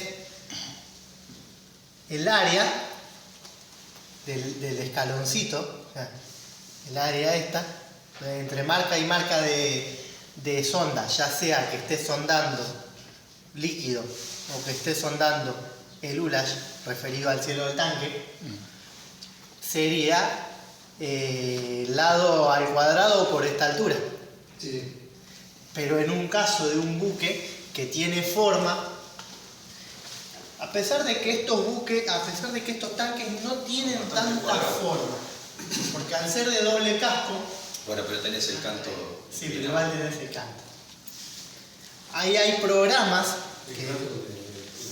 del lastre, claro. En los tanques de cargamento por ahí es más fácil confeccionar la tabla. Igual, o sea, lo mismo se le genera cuando hacen el diseño para calcular el desplazamiento y todos los otros valores de la aerostática. Todo eso lo trabajamos con programas. ¿Por qué? Porque vos acá, al tener esto, si esta es una lonja, por ejemplo, de 1 centímetro, no tenés el mismo volumen ahí que la lonja de 1 centímetro acá. Obviamente acá vas a tener menos. Ya sea que estés sondando Ulash o que estés sondando líquido. Las geometrías complejas estas se analizan con software de 3 dimensiones y se le hace el descuento, si corresponde, de la estructura interna. Perfecto. Esa era la pregunta. Sí. Perfecto. Esa era la pregunta. Y acá vamos a ver la diferencia. Volvemos un cachito a las fotos estas. En este tanque que es de doble casco, de este lado está cargamento, de este lado está el agua. Y acá nosotros tenemos toda la estructura interna. Esta estructura interna roba espacio de, en este caso, agua de lastre. Se descuenta. Se hace el cálculo y se descuenta. Acá por ahí es un poco más sencillo, si se quiere, porque estas corrugas ya son una superficie en sí. ¿Entiendes cuál es la diferencia? No tenés apoyando cosas. Es más uniforme, digamos. Es un poco más uniforme. Es igual complicado, pero es un poco más uniforme. Igual en el cálculo después se descuentan todos los que son tuberías y todo eso, hay que calcularlo y descontarlo de... Sí.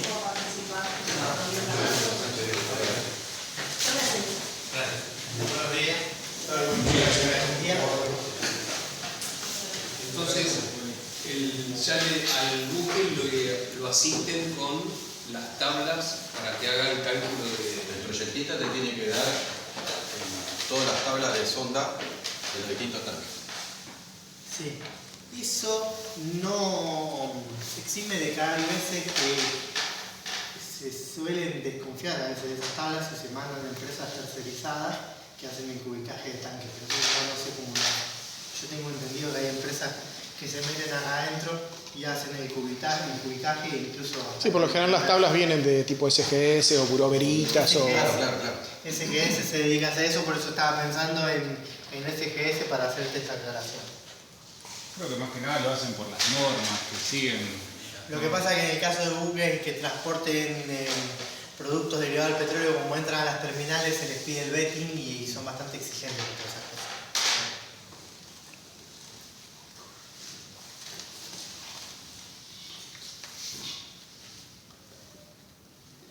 Bueno, este es un ejemplo que está dentro mismo del manual de cómo se hacen las correcciones por asiento y por escora para determinar el volumen dado un nivel de Ulash.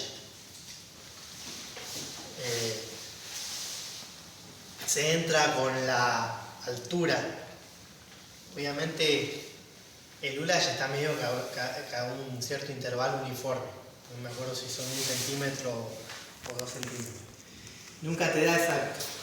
Bueno, va a haber que hacer el promedio de eso, que es la primera que tienes que hacer.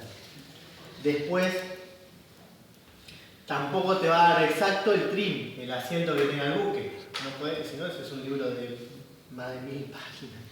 Debe tener entre 2 y 3. Habrá que hacer un promedio en función del trimado de la lectura de calado que se haya hecho. Y después podría existir el caso de que haya escora en el buque. Así que hay que hacer una tercera corrección, que es la corrección por escora. Por la inclinación lateral, sí. Exactamente. Eso en algún artículo que habíamos leído para el caso de los drafts, de lo que hacemos, que la recomendación era que no superara medio grado, digamos, para las cargas, por una cuestión de estabilidad y para que el cálculo sea más certero. Claro, más fácil también. Más fácil. ¿Y cuánto era la liga que corregimos nosotros? ¿1,5 era? Nosotros hemos hecho el diseño básico y la construcción de 2 lanchas de cadete de la Armada están próximas a entregarse. Y estuvimos haciendo la corrección de la escuela inicial hace un tiempo atrás y llegamos a que el buque vacío, sin nada en los tanques, tuviera una escora inicial menor a 0,5 grados. 0,5 no te digo. Es muy poquito. Y más en una embarcación chica que era muy sensible. Es una embarcación que tiene 8 metros de manga, 36 metros de eslora total, jalado de 2 metros 20 y que encima tiene formas mucho más hidrodinámicas que esta. ¿Sí? Como que vos me digas que corregime la escora de un kayak. Es lo mismo que yo te diga, corregime la escora de un pontoncito. Es muy sensible, entonces estuvimos haciendo un trabajo bastante milimétrico para... Sí, que la gente se quede quieta, que nadie esté, o que la máquina, había que bajar la máquina de soldar, que estaba en una banda, era todo. Pero bueno, llegamos. Eso hicimos la corrección previa a la prueba de inclinación, que es lo que te determina la posición vertical del centro de gravedad, que es un dato fundamental en un buque. Acá hice esta representación tomando como caso testigo el Eva Perón. Lo que podemos ver acá es el Eva Perón en un calado de 11 metros 30. Esta es el agua, esto está por debajo. Para responder una pregunta que me habían hecho sobre el centro de flotación. El centro de flotación es el área del casco que está siendo intersectado por el plano de flotación a un cierto calado. O sea, es como si sacaras esa hoja completa. Exacto. De ese corte. Una plancha. ¿Sabe cómo sería? Sí. Para que se den una idea, como si ustedes tuviesen que armarse un sándwich y cortan el pan para armarse el sándwich. Exacto. Y tienen que medir que le quede la fetita de jamón. O de jamón. Es lo mismo. Estamos haciendo un corte en el sentido de la línea de agua. Nosotros en draft lo que usamos es el desplazamiento que sería el acumulado de todos los valores que estén por los calados inferiores hasta ese. Y usamos el LCF, el TPC, el MTC y el... esos 3 nomás. Esos van todos en función de esa feta de queso, digamos. Sí, vamos a decir. Nosotros, por principio de Arquímedes, ustedes saben que peso es igual a empuje. O sea, todo lo que nosotros tengamos puesto en el buque va a estar sustentado por una fuerza que se empuje, que está dada por la densidad del líquido en el que flota, que puede variar, porque no es lo mismo hacer un drag survey en un río que en un puerto de mar, cambia la densidad. Y el volumen de carena, es decir, es el volumen de la superficie teórica que les explicaba al principio, más todo el enchapado externo. O sea que la hélice y el eje del timón, todo eso queda fuera. Depende del proyectista. Hay proyectistas que incluyen el volumen de la hélice y del timón en el cálculo. Nosotros, por ejemplo, cuando hicimos prueba de inclinación de la lica, yo lo incluí. Pero hay otros que consideran que ese volumen es despreciable frente a lo que es la superficie que tenés mojada, digamos. Del casco y la despresa. Realmente no hay mínimo frente a los 51.920 metros cúbicos que tiene la carena cuando el buque está a 11.30, no influye. Ya cuando el buque es más chiquito, por ejemplo, a Lica yo le hice el descuento hasta de los volúmenes que robaban la caja de mar, porque es un barco más chiquito. Esto te va a dar varios datos importantes. Esto es un extracto de las tablas hidrostáticas de este buque, donde acá está también el extracto de qué es cada cosa según el documento. Acá vamos a tener básicamente 2 que me interesan mencionar, que es el LCB y el LCF, donde el LCB es el Longitudinal Center of Buoyancy, que es a dónde está el volumen de la carena, dónde está el baricentro del volumen de la carena. ¿Se entiende lo que les quiero decir? Si nosotros tuviésemos que el buque es esto, la carena es esto, el baricentro de esto estaría por acá, en este sentido, y acá. ¿Se entiende lo que les quiero decir? Acrujía y en sección media porque es un paralelepípedo. Pero en este caso no, porque es un buque con forma. Entonces fíjense que el centro de carena, el B, está desplazado casi 4 metros con respecto a esta línea que es la sección media del buque. Que era la mitad entre perpendiculares. Que era la mitad de la hora entre perpendiculares. Recordemos. Y ese es un dato que hay que tener en cuenta. Y fíjate la F, explícale lo de la F que es. Y la F, bueno, ven, cuando ustedes vean curvas de atributos de carena es importante que se fijen a dónde están referenciadas, porque a veces puede estar referenciada a la perpendicular de popa o a veces están referenciadas a la sección media. En este caso están referenciadas a la sección media y como la documentación generalmente se presenta en inglés, van a tener que va a haber una F o va a haber una A. La F de for, es decir, a proa de la sección media, o la A de aft, que es a popa. Pasa eso con este centro de flotación, que es el baricentro de esa feta de queso que hablábamos hoy, es decir, de un plano, porque estamos ahí hablando de un plano, que está 3 metros a popa, 3,17 aft del cero en este caso, que es la sección media.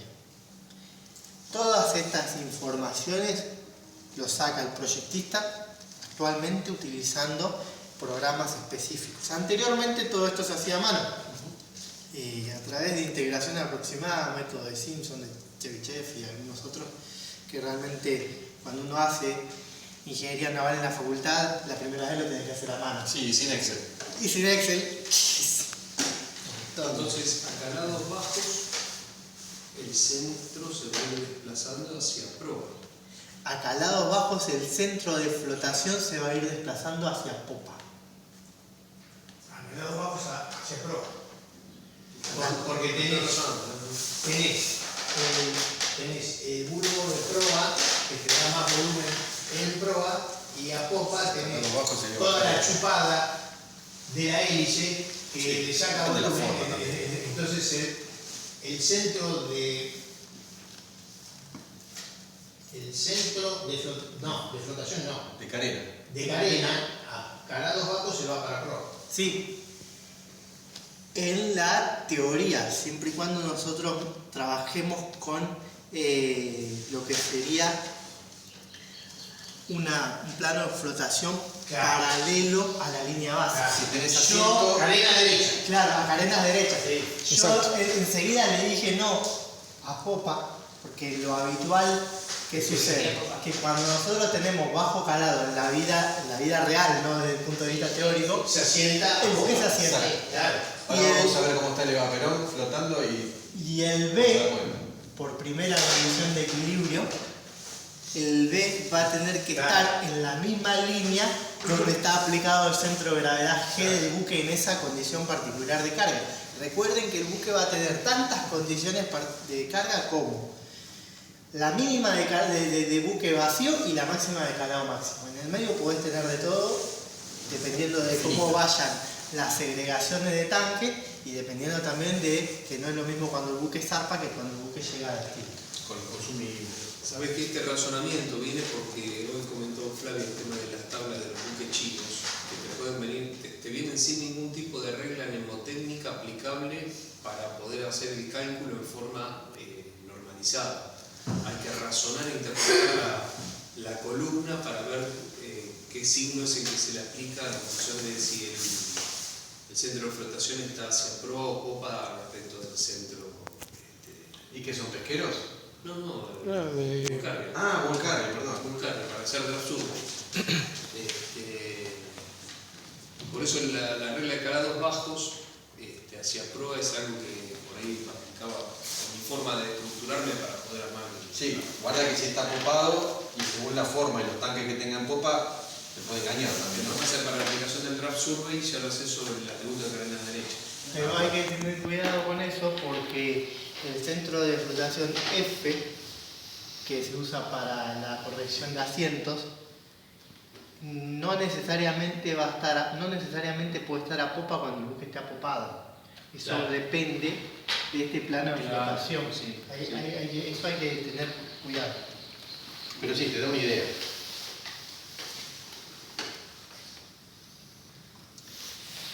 Entonces ya para ir finalizando y ya un poco de conceptos más teóricos, recordamos que el asiento está relacionado con la estabilidad longitudinal.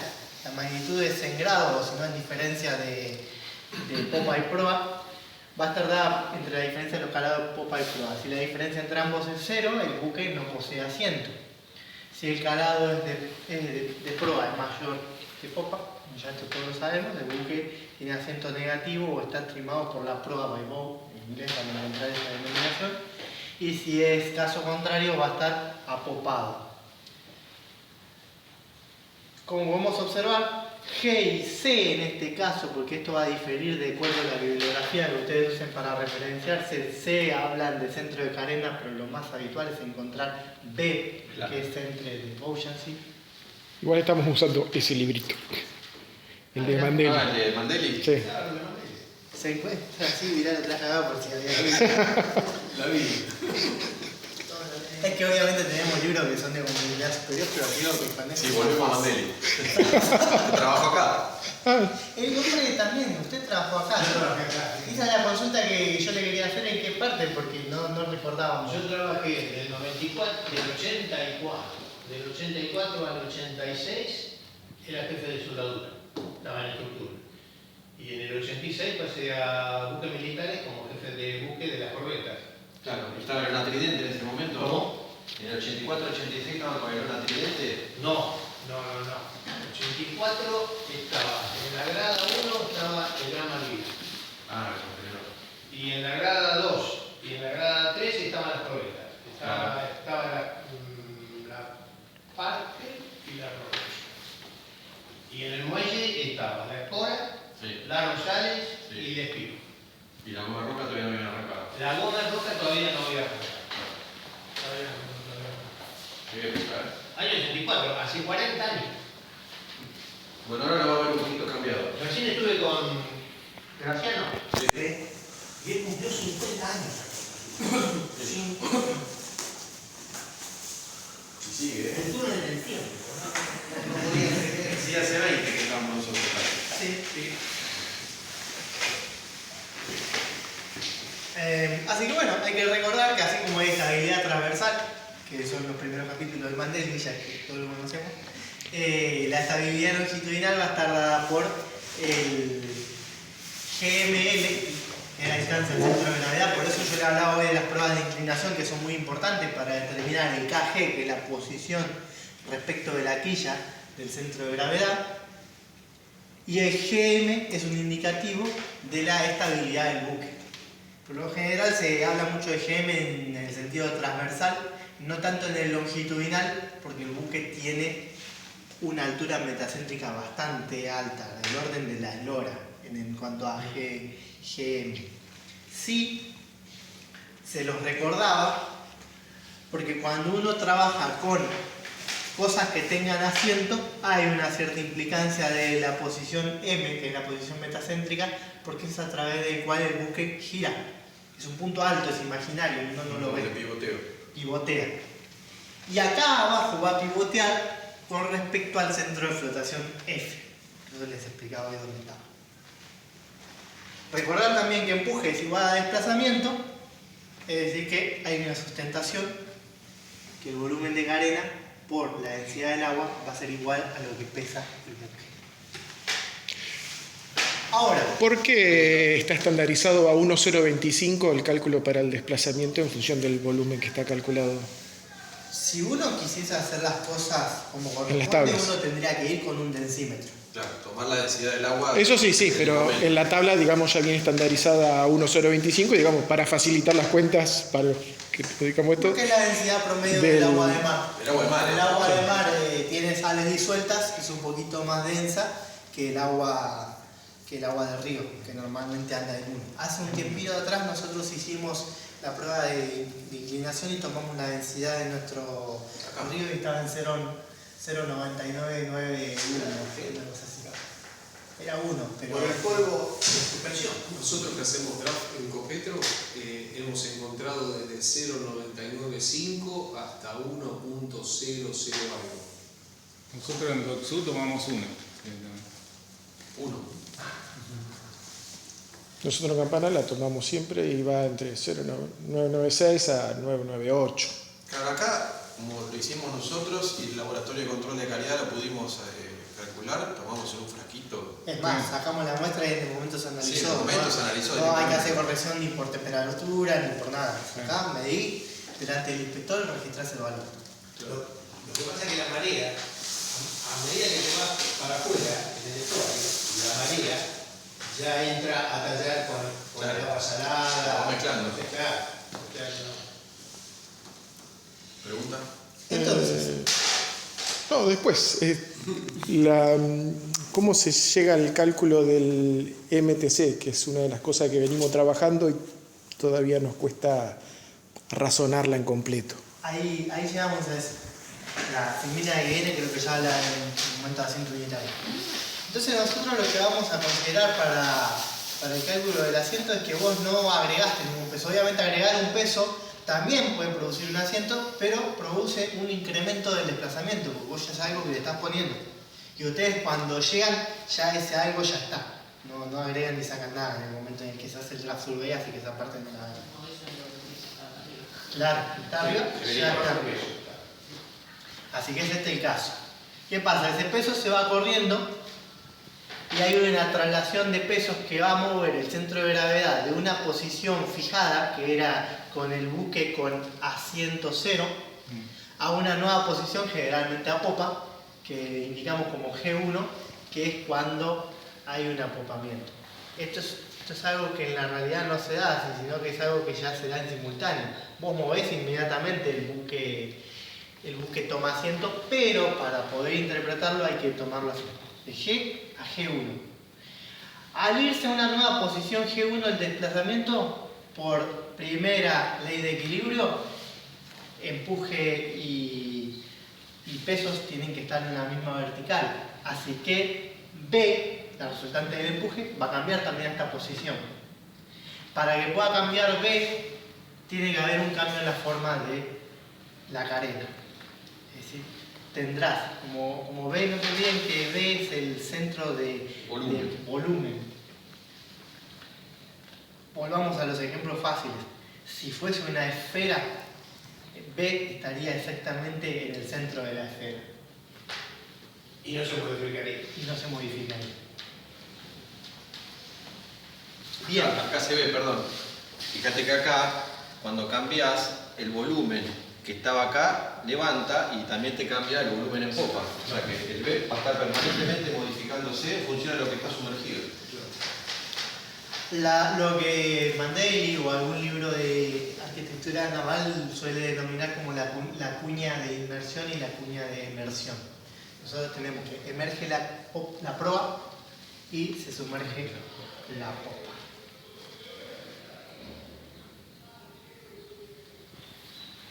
Bueno, esta es un poco la explicación que yo ya les comenté. Al haberse apoyado la cuña de carena, emergió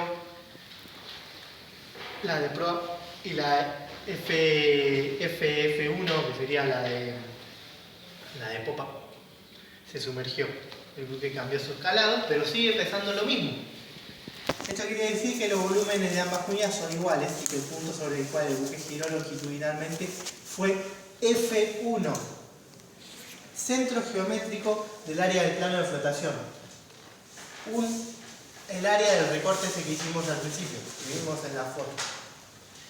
El metacentro longitudinal está situado en la intersección entre la vertical que parte de C1, es decir, la original, y la prolongación de la perpendicular que partiendo de K1 pasa por el centro de carena primitivo. Si como esto se hace a pequeños ángulos, ese movimiento te dice a dónde está ML. Todo esto estamos hablando teórico. Ustedes esto no lo usan para la realidad, están viendo de dónde sale. Eso va a generar dos cosas importantes, GM y BM, que es el radio metacéntrico. El radio metacéntrico es el momento de inercia de ese plano de flotación dividido el volumen de cadena. El momento de inercia está en metros a la cuarta, cuando uno hace un cálculo de momento de inercia, y el volumen de cadena está en metros al cubo, porque el volumen, la resultante es una distancia en metros, que es BM. Lo mismo para estabilidad transversal, pero estaríamos hablando del momento de inercia respecto al otro eje. Ahora, el concepto de momento de asiento unitario que ustedes encuentran en las tablas de atributos de Carrera es el momento que se necesita generar para modificar el asiento 1 centímetro. De nuevo, hablamos de momentos.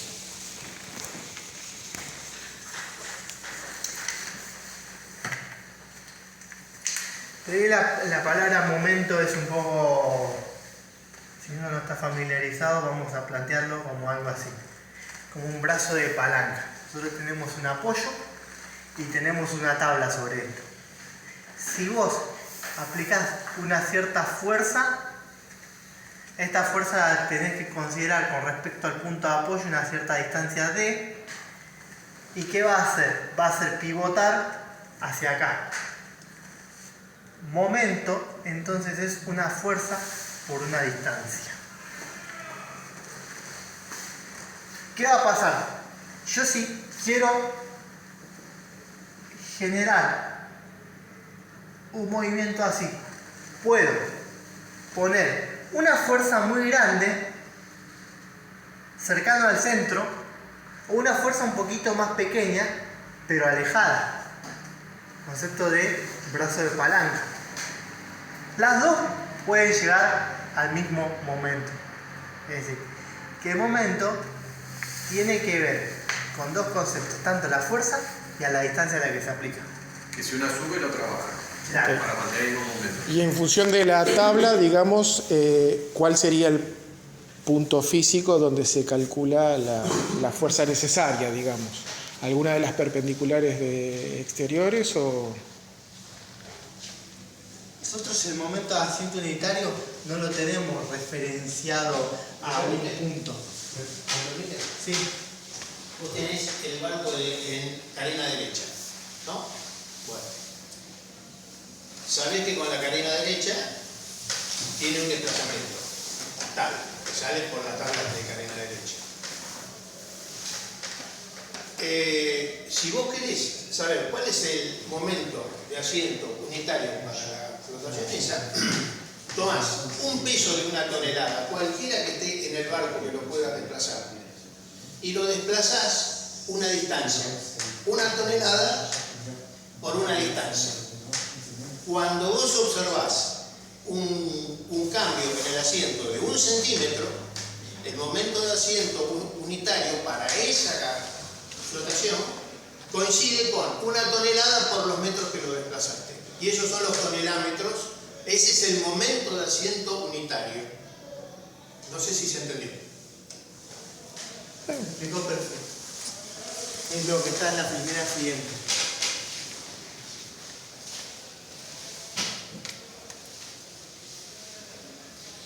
No, perdón. O sea que siempre está referenciado a 1 tonelada por la distancia que necesitas para corregir 1 centímetro. Porque el momento de fuerza por distancia. Se toma 1 tonelada para hacer un número fácil. 1 por cualquier número es el número. Entonces, 1 por los metros que sean. Por ejemplo, si lo desplazaste 5 metros, son 5 tonelámetros el momento de asiento unitario para esa flotación y para ese barco. Exactamente. Después habrá cálculos complementarios, como por ejemplo si uno quisiese sacar la cantidad de grados de asiento que tiene, o sea, en función de los grados hexagesimales, pero estimo que eso no se suele utilizar en Graph Survey. No, en Graph Survey este concepto se aplica para la segunda corrección. Claro. ¿Para la segunda corrección? ¿Sabes cuál es? No. 50 por RMTC por asiento dividido el LDP. Vos tenés momentos unitarios momentos unitarios para un asiento determinado. Y venís con un desplazamiento como si tuvieses cadena a la derecha. Entonces, sobre tu calado medio, se hace un artilugio matemático de tomar el momento unitario medio metro arriba y medio metro abajo. La diferencia de ambos se llama momento variable del asiento. Y con este concepto se entra una fórmula que es 50 por este medio metro por este momento variable del asiento por el asiento. Entonces ahí podés llevar ese momento en metros pero para toneladas. Y lo multiplicás por el ángulo que te produce el asiento sobre la LPP. Claro. Y ese cálculo te da las toneladas que tenés que corregir sobre el desplazamiento bruto como si el barco tuviese con cadena de derecha. Acá se está trabajando con un concepto de la tangente. Claro. Esta es la segunda. Como si fuese Claro, es geométrico esa relación. Esa relación geométrica. La primera corrección tiene que ver con el centro de flotación, con el ACF. ¿Sí? Sí. Que para poder llevarlo a toneladas a peso lo multiplicamos por la TPC, de la sección donde estamos teniendo el calado medio de los medios. Como este peso lo tenemos en centímetros, multiplicado por 100 lo llevamos para metros, que es el recto. Y lo multiplicamos por el asiento sobre el EPP para el ángulo del asiento que lo trabaja. Y la segunda corrección siempre es positiva. Siempre da más desplazamiento que cadena de llanta, por la forma del barco. No sé si lo ven.